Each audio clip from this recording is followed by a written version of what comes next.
అందరికీ నమస్కారం. ఈ ఎపిసోడ్లో మనం Vikarma the carriers of bad fate Meluha బుక్లోని 6th చాప్టర్లోకి వెళ్ళబోతున్నాం. లాస్ట్ చాప్టర్ మనకి దేంతో ఎండ్ అవుతుందంటే శివ, దక్ష, పర్వతేశ్వర్ ఇంకా కనకల మీటింగ్ నుంచి నాకు ఒక అర్జెంట్ మీటింగ్ ఉంది అని ఈవినింగ్ బయటకు వస్తాడు సతీని చూడ్డానికి ఆబ్వియస్గా. సో ఇప్పుడు శివతో పాటు నంది కూడా వస్తే నందిని వెయిట్ చేయమని చెప్పి శివ పరిగెట్టుకుంటూ ఆ స్టేజ్ ప్లాట్ఫామ్ దగ్గర ఎక్కడైతే సతీన్ లాస్ట్ ఈవినింగ్ పర్ఫామ్ చేయడం చూసాడో అక్కడికి ఆశతో వెళ్తాడు చూడాలి అని. కానీ వెళ్ళాక ఎంతసేపటికి వెయిట్ చేసినా అక్కడికి ఎవ్వరు రారు. ఆల్మోస్ట్ 1 hour వెయిట్ చేస్తాడు. చాలా డిసప్పాయింట్మెంట్తో నంది దగ్గరికి తిరిగి వస్తాడు. సో నంది అడుగుతాడు, మీకు ఎవరినైనా వెతుకుతున్నారా, మీరు ఎవరికోసమైనా నేను హెల్ప్ చేయాలా ఏమన్నా అంటే లేదు అని వెంటనే శివ అంటాడు. దాని గురించి మర్చిపో అంటాడు. వెంటనే టాపిక్ మార్చేస్తాడు నంది ఫాస్ట్గా. సరే మళ్ళీ మనం గెస్ట్ హౌస్కి వెళ్దామా, తిందామా వెళ్ళి అని అడుగుతాడు. అయితే శివ ఏమో లేదు, నాకు సిటీ కొంచెం చూడాలనిపిస్తుంది, మనం బయట ఏదైనా రెస్టారెంట్లో తిందామా అని అడుగుతాడు నందిని. నంది వెంటనే చాలా ఆనందంతో ఉల్లాసంతో అమ్మయ్యా అనుకుంటాడు. వెళ్దాం వెళ్దాం అంటాడు. రోజు ఆ బ్రాహ్మిన్ ఫుడ్ గెస్ట్ హౌస్లో ఫుల్ వెజిటేరియన్ ఫుడ్ తిని తిని బోర్ కొట్టేసింది.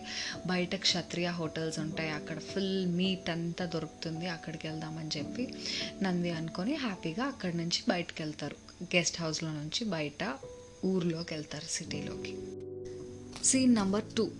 అక్కడ శివ ఇంకా నంది టౌన్లోకి వెళ్తారు. కానీ మనకి ఇక్కడ కట్ చేస్తే పర్వతేశ్వర్ అర్జెంట్ మీటింగ్ ఒకటి. పర్వతేశ్వర్ అంటే ఎవరు, మన మినిస్టర్ ఆఫ్ డిఫెన్స్ లాగా.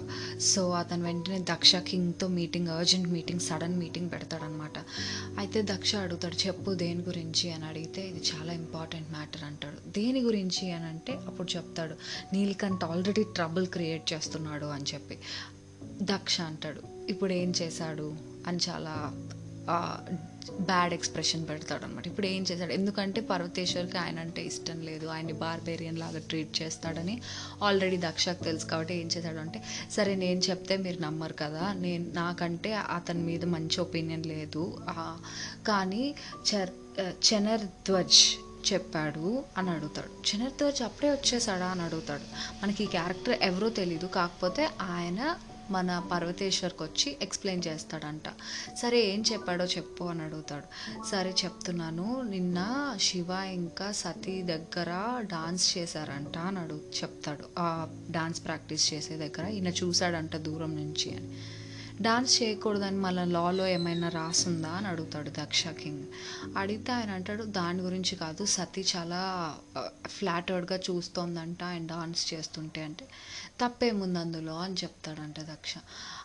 తప్ప అక్కడికి అయిపోలేదు, అక్కడి నుంచి సతీ గౌరవంగానే వెనక్కి తిరిగి వెళ్ళిపోయింది, కానీ శివ ఆమె వెళ్ళిపోయాక అన్న మాటల్ని చనర్ధ్వజ్ విన్నాడు అని అంటాడనమాట. ఏమన్నాడంట అని దక్ష అడుగుతాడు. అయితే హోలీ లేక్ అంటే దేవుళ్ళారా, నన్ను ఎలాగో ఒకటి అమ్మాయి నాకు దొరికేలాగా చూడండి, ఇంకెప్పటికీ మిమ్మల్ని ఇంకేది అడగను అని మనసులో అనుకున్నాడంట చిన్నగా. అది చనర్ధ్వజ్కు వినిపించిందంట. దక్ష వెంటనే హ్యాపీ ఫేస్ పెట్టి, నువ్వు నిజంగానే నీలకంఠ్ సతీని ఇష్టపడుతున్నాడని అనుకుంటున్నావా అని చాలా హ్యాపీగా అడుగుతాడు. వెంటనే పర్వతేశ్వర్ అంటారు, మీకు తెలుసు మనం లాస్ని మర్చిపోకూడదు, సతీ ఎవరిని పెళ్లి చేసుకోలేదని మీకు తెలుసు కదా అని చెప్పి పర్వతేశ్వర్ దక్షని అడుగుతాడు. ఒకవేళ నీలకంఠ్ డిసైడ్ చేసుకుంటే ఏ లా కూడా అడ్డు రాదు అని చెప్పి దక్ష అంటాడు.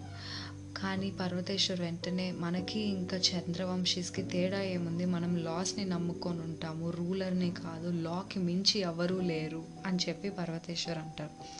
దక్ష అంటాడు, నీకు సతీ హ్యాపీగా ఉండడం ఇష్టం లేదా అని అడుగుతాడు. ఆబ్వియస్గా నాకు ఇష్టం అని ఫస్ట్ టైం పర్వతేశ్వర్ ముఖంలో ఒక ఎమోషన్ వస్తుంది. నీ కూతురు లాంటిది కదా, తను హ్యాపీగా ఉండడం నీకు ఇష్టం లేదా అని చెప్పి దక్ష అడుగుతాడు. పర్వతేశ్వర్ నాకు ఇష్టమే, కానీ నేను లాని బ్రేక్ చేయను సతీ కోసం అయినా కూడా అని చెప్తాడు. అప్పుడు దక్ష అంటాడు, నీకు నాకు అదే తేడా, నా బ్లడ్, నా ఫ్లెష్, నా సతీ, నా పాప సంతోషంగా ఉండడానికి నేను ఏదైనా చేస్తాను, ఒకవేళ లాని బ్రేక్ చేయాల్సి వచ్చినా నేను బ్రేక్ చేస్తాను అని చెప్పి దక్ష అంటాడు. ఇక్కడ నుంచి సీన్ కట్ చేస్తే back to Shiva and Nandi వాళ్ళ టౌన్లోకి రెస్టారెంట్లో తినడానికి వెళ్తారు కదా. వాళ్ళ హార్సెస్ని ఒక పక్క పెట్టేసి వాళ్ళు ఒక రెస్టారెంట్ దగ్గరికి వెళ్తుంటారు. మొత్తం అదొక బిజీ మార్కెట్ అనమాట. అయితే అక్కడ ఒక చిన్న రెస్టారెంట్ దగ్గరికి, నందికి ఫేవరెట్ ప్లేస్ దగ్గరికి తీసుకెళ్తాడు శివాని. కానీ వాళ్ళు అక్కడ లోపలికి వెళ్ళగానే చాలా పొలైట్గా చెప్తారు, మేము ఈరోజు సర్వ్ చేయట్లేదు అని చెప్తారు. అయితే ఎందుకు అని అడిగితే, ఈరోజు ఏదో మాది ప్రొసెషన్ జరుగుతోంది, ఈరోజు మేము సర్వ్ చేయము అని చెప్తారు. అయితే శివ ఏం క్వశ్చన్ చేయకుండా నంది బయటకు వచ్చేస్తారు. నంది అంటాడు, నేను వేరే హోటల్స్ ఇంకేమున్నాయో వెతుకుతాను, మీకు చెప్తాను, మీరు ఇక్కడే ఉండండి అని చెప్పి నంది వెళ్తాడు. అయితే శివ మార్కెట్ని మొత్తం అబ్జర్వ్ చేస్తూ ఉంటాడు. అక్కడ అంత పెద్ద మార్కెట్ అయ్యండి, అన్ని షాప్స్ ఉన్నా కానీ అందరూ చాలా పొలైట్గా ఉంటారు. వాళ్ళు బార్గెయిన్ చేసుకునేది కూడా తగ్గించండి, మనం అయితే ఎలా, మన మార్కెట్స్ ఎలా ఉంటాయి, సౌండ్గా రష్గా అందరు అరుస్తూ ఉంటారు, తక్కువ బేరంగా అడగడానికి చాలా డిమాండ్ చేస్తుంటారు. వాళ్ళ మార్కెట్స్లో ఏదైనా పొలైట్గానే, రిక్వెస్టింగ్గానే, పొలైట్గా కామ్గా జరుగుతూ ఉంటుంది. అదంతా చూసి శివ ఆశ్చర్యపోతాడు. వీళ్ళు మన హిల్కి కానీ వస్తే అసలు ఎలా అమ్ముతారో ఇంత వెల్ మేనర్స్తో, అసలు ఎలాగ జరుగుతుందో వాళ్ళకి బిజినెస్ అని నవ్వుకుంటాడు. అలా శివ ఆలోచనలలో ఉన్నప్పుడు వెనకాల నుంచి ఒక పెద్ద మనిషి, ఒకడు పొడుగ్గా ఒక మనిషి వచ్చి అడుగుతాడు, కొద్దిగా పక్కకి జరగరా అని చాలా పొలైట్గా అడుగుతాడు. శివ వెనక్కి తిరుగుతాడు. ఇక్కడ వికర్మ విమెన్ వస్తున్నారు, వాళ్ళ ప్రొసెషన్ జరుగుతుంది, మీరు పక్కకి జరగరా కొంచెం అని రిక్వెస్టింగ్గా అడుగుతాడు అనమాట. అడిగితే వెంటనే శివ పక్కకు జరుగుతాడు. అలా ఆయన ముందుకు వెళ్తూ ఉండగా నంది మరి వెంటనే ఒక 2 minutesలో నంది బ్యాక్ వచ్చి, మంచి రెస్టారెంట్ దొరికింది, వెళ్దాం పదండి, అక్కడ ఫుడ్ బాగుంటుంది అని చెప్తాడు. అయితే సరే అని దారిలో నడుస్తూ ఇద్దరు కలిసి వెళ్తూ ఉండగా శివ అడుగుతాడు నందిని, వికర్మ విమెన్ అంటే ఎవరు అని. నంది అప్పుడు ఎక్స్ప్లెయిన్ చేస్తాడు, వికర్మ విమెన్ అంటే పూర్వజన్మలో పాపాలు చేసిన వాళ్ళు, వాళ్ళకి ఈ జన్మలో ఎవరికైతే చాలా డిగ్నిఫైడ్గా వాళ్ళ పెయిన్ని, వాళ్ళకి ఏదైతే సఫరింగ్ జరుగుతుందో దాన్ని గ్రేస్ఫుల్గా యాక్సెప్ట్ చేయాలి.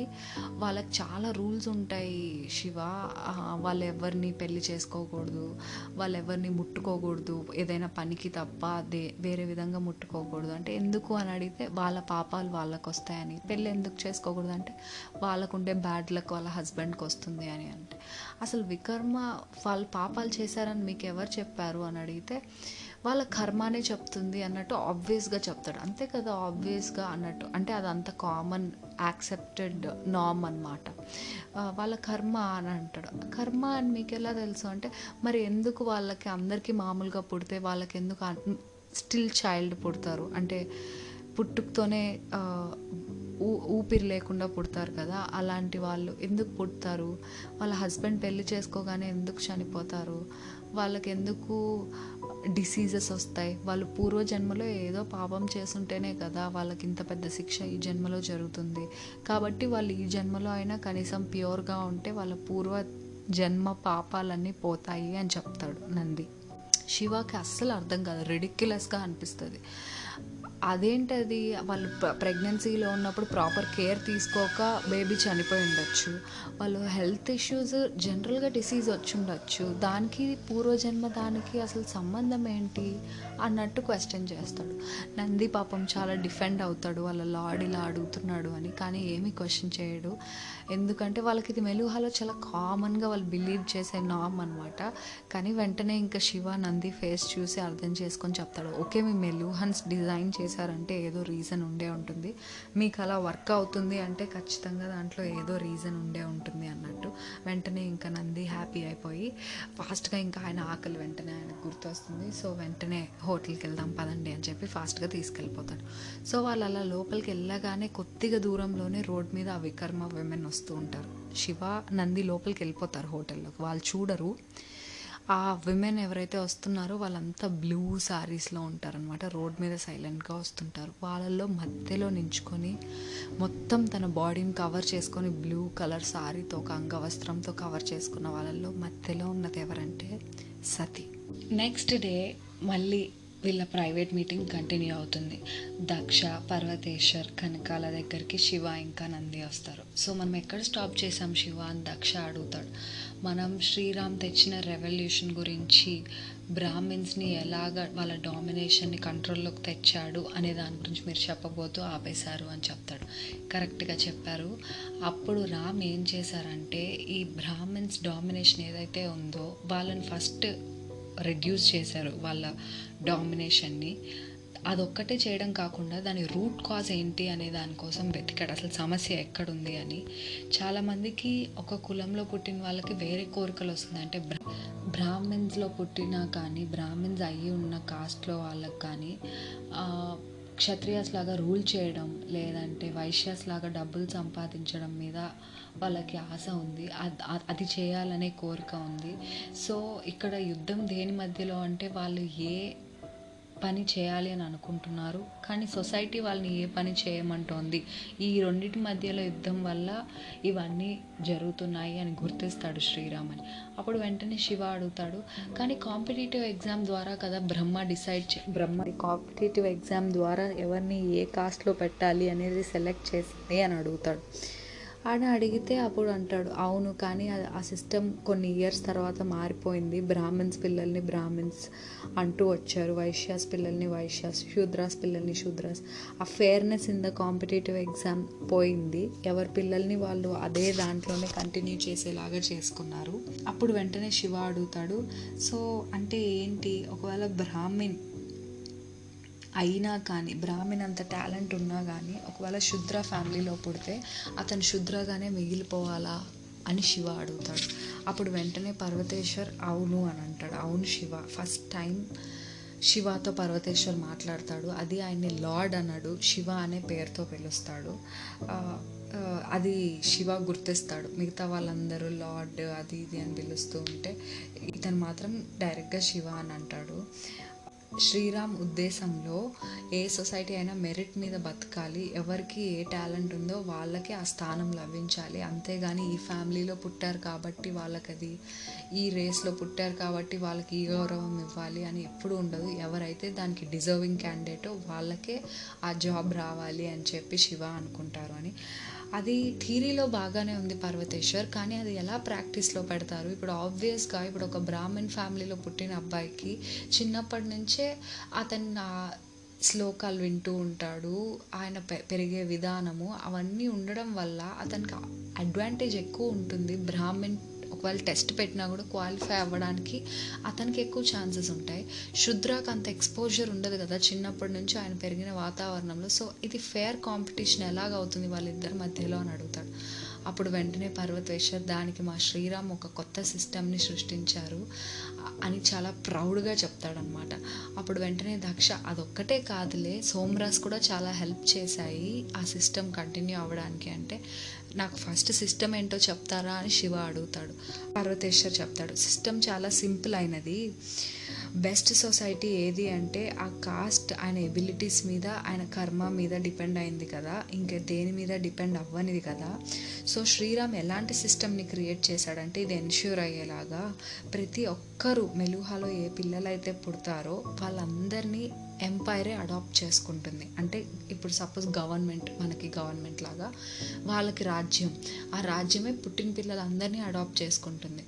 అడాప్ట్ చేసుకుని ఏం చేస్తుందంటే ఎవరైతే ప్రెగ్నెంట్గా ఉంటారో వాళ్ళందరినీ మైకా అనే ఒక ప్లేస్ నర్మదా రివర్ దగ్గర ఉంటుంది, అక్కడ గవర్నమెంట్ హాస్పిటల్స్ లాగా అక్కడ పెట్టి అక్కడ నర్సెస్ కేర్ తీసుకునేలాగా చూసి పిల్లలు అక్కడ పుట్టాక తల్లులు అక్కడి నుంచి వాళ్ళ ఇంటికి వెళ్ళిపోతారు. ఇది చాలా సౌత్లో బార్డర్లో, వీళ్ళ ఎంపైర్ బార్డర్లో ఉంటుంది, నర్మదా రివర్ పైన ఉంటుంది మైకా అనే ప్లేస్.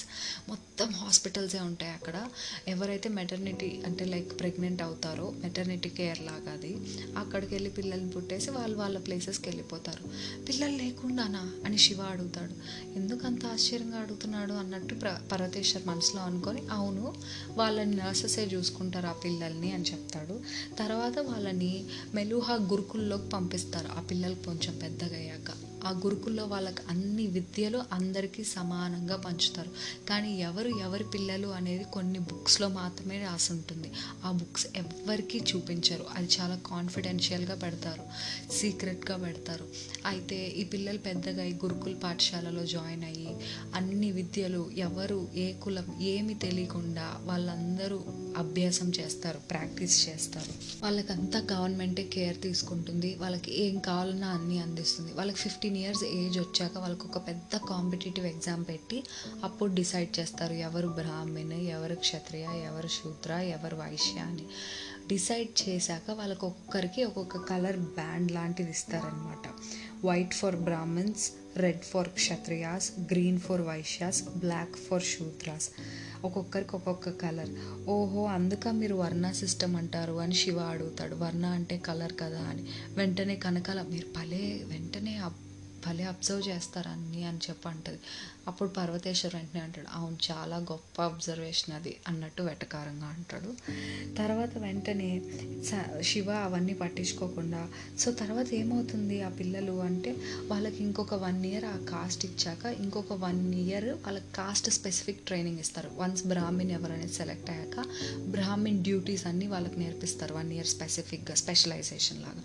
అలా ప్రతి ఒక్క కాస్ట్ వాళ్ళకి separate cost specific training 1 year జరుగుతుంది. అది జరిగాక ఏమవుతుంది అని శివ అడిగితే అప్పుడు చెప్తారు, అప్పుడు 16 years అయ్యాక పిల్లలు వాళ్ళకి పేరెంట్స్ అప్లై చేసుకోవచ్చు. ఏ కాస్ట్ వాళ్ళు ఆ కాస్ట్ పిల్లల్ని అడాప్ట్ చేసుకోవచ్చు. వాళ్ళు అప్లికేషన్ పెట్టుకోవచ్చు. ఇప్పుడు నాకు పిల్లలు కావాలి అని ఎవరైనా వెళ్ళి అక్కడ అడాప్ట్ చేసుకోవచ్చు. ఇప్పుడు వాళ్ళు బ్రాహ్మిన్ అయితే ఆ బ్రాహ్మిన్ పిల్లల్లో నుంచి ఎవరో వాళ్ళకి తెలీదు కానీ ర్యాండమ్గా ఒకరిని సెలెక్ట్ చేసి వాళ్ళకి వస్తుంది. జస్ట్ మనకి ఇప్పుడు అడాప్షన్ ఎలా జరుగుతుంది, మనం ఇప్పుడు అప్లై చేసుకుంటే ఎవరో మనకు తెలియని పిల్లలు ఎవరు వస్తారో అలాగే ఎవరికి పుట్టారో ఏం తెలియదు, మనం వాళ్ళు మెరిట్ ద్వారా వచ్చిన పిల్లల్లో బ్రాహ్మిన్స్ ఎవరైతే అయ్యారో వాళ్ళు వైశ్య అయి ఉండొచ్చు, శూద్ర అయి ఉండొచ్చు, కానీ ఎగ్జామ్లో వాళ్ళు క్వాలిఫై అయ్యి బ్రాహ్మిన్ అయి ఉంటారు. సో ఇప్పుడు బ్రాహ్మిన్ పేరెంట్స్ వచ్చి బ్రాహ్మిన్ అడాప్ట్ చేసుకోవాలి అని అనుకుంటే ఆ బ్రాహ్మిన్ వాళ్ళల్లో నుంచి ఎవరో ర్యాండమ్గా వీళ్ళు అడాప్ట్ చేసుకోవడానికి అవుతుంది. అప్పుడు ఆ పిల్లల్ని తీసుకెళ్ళి వాళ్ళు పెంచుకోవచ్చు. సొంత పిల్లల్లాగా వాళ్ళు పెంచుకుంటారు ఇంకా తర్వాత వన్స్ అడాప్షన్ అయిపోయాక. వెంటనే శివ సొసైటీ అయితే పర్ఫెక్ట్ అని అంటాడనమాట. ఇంత బ్రిలియంట్ సిస్టమ్, అసలు ఇంత ఎఫిషియన్సీ, ఇంత ఫెయిర్నెస్ అనేసి ఇంకా ఫుల్ పొగిడేస్తాడనమాట. అప్పుడు వెంటనే దక్ష చెప్తాడు, మనం ఈ సిస్టమ్ పోను యాక్చువల్గా చాలామంది బ్రాహ్మణ్స్లోకే వస్తున్నారు. అంటే అందరూ పిల్లలు ఫేర్ ఛాన్స్ ఇచ్చినప్పుడు ప్రతి ఒక్కరు చదువుకోగలుగుతున్నారు, ఇర్రెస్పెక్టివ్ ఆఫ్ ఏ కాస్ట్కి సంబంధించిన వాళ్ళని అని కాకుండా వాళ్ళకి ఫేర్ స్టేజ్ ప్రొవైడ్ చేసినప్పుడు ప్రతి ఒక్కళ్ళు మెరిట్లో చాలా పైకి ఇయర్స్ అవ్వడం కొద్దీ చాలా టాలెంటెడ్ పీపుల్ వస్తున్నారు అని చెప్తాడు. దాన్ని బట్టి మనం ఏం చెప్పొచ్చు అంటే ప్రతి ఒక్క కిడ్కి, ప్రతి ఒక్క చైల్డ్కి మనం కానీ కరెక్ట్గా ప్రొవైడ్ చేస్తే ప్రతి ఒక్కరూ ఎక్సెల్ అవ్వడానికి ఖచ్చితంగా వాళ్ళు ఎక్సెల్ అవుతారు అనే పాసిబిలిటీని చూపిస్తుంది ఈ సిస్టమ్ అని చెప్పి చెప్తాడు దక్ష. అయితే చిన్న కాస్ట్ వాళ్ళకి లార్డ్ రామ్ అంటే చాలా విపరీతమైన ప్రేమ ఉండేదేమో కదా అని శివ అడుగుతాడు. వాళ్ళకి యాక్చువల్గా వాళ్ళకి సక్సీడ్ అవ్వడానికి ఒక ఛాన్స్ కల్పించాడు అని అడిగితే వెంటనే పర్వతేశ్వర్ అంటాడు, అవును వాళ్ళు చాలా ప్రేమించే వాళ్ళు, ఇన్ఫ్యాక్ట్ ఆయనకుండే లాయల్ ఫాలోవర్స్లో మోస్ట్ ఆఫ్ దెమ్ వాళ్ళే అని చెప్పి జై శ్రీరామ్ అంటాడు. కానీ చాలామంది అమ్మలు ఇంత హ్యాపీగా ఉండకపోయే వాళ్ళు కాదు కదా, వాళ్ళ సొంత పిల్లల్ని వదిలేసుకొని ఎవరినో అడాప్ట్ చేసుకోవాలి కదా అని శివ అడుగుతాడు. అప్పుడు పర్వతేశ్వర్ అంటాడు, కానీ ఇది లోక కళ్యాణం కోసమే కదా అని చెప్పి పర్వతేశ్వర్ అంటాడు. ఎలాగైతే ఏముంది, వాళ్ళు మదర్కి వాళ్ళ ఆఫ్ స్ప్రింగ్, వాళ్ళ పిల్లలు ఎవరో వచ్చే కంటే కూడా వాళ్ళకు అనుకున్న డ్రీమ్స్ కలిగిన ఒక బిడ్డే వస్తున్నాడు కదా. ఒకవేళ అలా ఆమె కోరికకు తగ్గట్టు పుట్టకపోతే బిడ్డ అంతకంటే వర్స్ట్ ఇంకేమన్నా ఉంటుందా మదర్కి అని పర్వతేశ్వర్ అంటాడు. శివకు అస్సలు నచ్చదు ఆ ఎక్స్ప్లెనేషన్. యాక్చువల్గా అమ్మ అంటే ఎవరినైనా యాక్సెప్ట్ చేసేదే అమ్మ, కానీ ఇలా కాదు కదా అని మనసులో అనుకుంటాడు, కానీ బయటికి మాత్రం ఏం చెప్పడు. మరి బ్రాహ్మణ్స్కి ఇది నచ్చి ఉండదు కదా, వాళ్ళంతటి వరకు పవర్లో ఉన్నారు, ఇప్పుడు కింద వాళ్ళు కూడా వాళ్ళతో సమానం అవుతున్నారు అని అంటే బ్రాహ్మణ్స్కే కాదు క్షత్రియాస్ వైశ్యాస్కి కూడా నచ్చలేదు. అలా ఈ సిస్టమ్ నచ్చలేదని ఫైట్ చేసిన వాళ్ళని తర్వాత తొలగించి ఓ మూలకు పెట్టాడు, వాళ్ళే చంద్రవంశీస్ అని చెప్పి పర్వతేశ్వర్ చెప్తాడు. మీకు చంద్రవంశీస్కి అప్పటి నుంచి పడట్లేదా, అన్ని ఇయర్స్ బ్యాక్ నుంచా అని అడుగుతాడు. అప్పుడు దక్ష అవును అని చెప్తాడు. చంద్రవంశీస్ అసలు చాలా కరప్ట్, వాళ్ళు చాలా డిస్గస్టింగ్ పీపుల్, వాళ్ళకి మోరల్స్ ఉండవు, ఎథిక్స్ ఉండవు, వాళ్ళే అన్ని ప్రాబ్లమ్స్కి రీజన్. ఇంకా కొందరు ఏమనుకుంటారంటే మా లార్డ్ రామ్ అసలు వాళ్ళకి అనవసరంగా అంత కైండ్గా ఉన్నాడు, వాళ్ళని అప్పుడే చంపేసి ఉంటే సరిపోయి ఉండేది, కానీ వాళ్ళని బతికి వాళ్ళని ఒక్కొక్క ప్లేస్ ఇచ్చాడు, ఇన్ఫ్యాక్ట్ ఇప్పుడు లార్డ్ రామ్ అయోధ్య ప్లేస్లో వాళ్ళే ఉంటున్నారు అని కూడా చెప్తాడు. ఇలా మాట్లాడుతుండగానే ఈవినింగ్ ప్రహార బెల్స్ మళ్ళీ మోగుతాయి. మళ్ళీ షార్ట్ ప్రేయర్ అవుతుంది. ఈసారి దక్ష అనే అంటాడు, మీకు ఏదైనా మీటింగ్ ఉందా, వెళ్తారా అన్నట్టు, వాళ్ళ కూతుర్ని కలవడానికి అని ఆయనకు తెలుసు. పర్వతేశ్వర్ చూస్తుంటాడు దూరం నుంచి, ఏం చేస్తున్నాడు ఈయన అని. అవును నాకు మీటింగ్ ఉంది, మీకు ఎలా తెలిసింది, అంత బాగా కనిపిస్తుంది నా ఫేస్లో అంటే, మెలుహ ఆనెస్టీని అప్రిషియేట్ చేస్తుంది, మీ ఫేస్లో క్లియర్గా అర్థమవుతుంది అని చెప్తాడు. సరే మరి నేను వెళ్తాను అని అక్కడి నుంచి శివానంది వెళ్ళిపోతారు. ఇంకా ఫాస్ట్గా ఆ డాన్స్ ప్లాట్ఫామ్ దగ్గరికి వెళ్తాడు. అక్కడ చూస్తాడు శివ, సతీ, ఇంకా వాళ్ళ మాస్టర్ గురూజీ, కృతిక, వీళ్ళంతా డాన్స్ ప్లాట్ఫామ్ మీద ఉంటారు. ఫాస్ట్గా శివ అక్కడికి వెళ్ళగానే ఫస్ట్ గురూజీ చూస్తాడు శివాని. ఎలా ఉన్నావు శివ, నిన్ను మళ్ళీ చూడడం చాలా ఆనందంగా ఉంది అని చెప్తాడు. వెంటనే గురూజీ పాదాలని మొక్కొని, నేను బాగానే ఉన్నాను, మీరు ఎలా ఉన్నారు అని అడుగుతాడు. వెంటనే ఇంకా సతీ వైపు చూస్తాడు. సతీ ఏమో కిందకి చూస్తూ ఉంటుంది డాన్స్ ప్లాట్ఫామ్ని. కృతిక వెంటనే ఎగ్జైట్మెంట్తో చెప్తుంది, మీ డాన్స్ని అసలు నా మైండ్లో నుంచి తీయలేకపోతున్నాను అని చెప్తాడు. శివ లోపల ఆనందంగా ఫీల్ అవుతాడు, బయటికి మాత్రం నేనేమంత గొప్పగా చేయలేదు అని చెప్తాడు. కృతిక కాంప్లిమెంట్ ఇస్తుంది యాక్చువల్గా.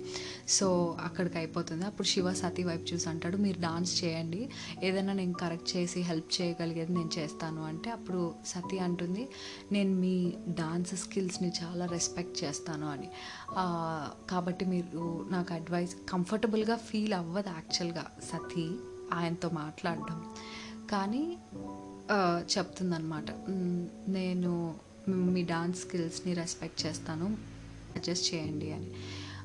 శివ మనసులో అనుకుంటాడు, రెస్పెక్ట్ ఏంటి, లవ్ చేయి నన్ను అని మనసులో అనుకుంటాడు.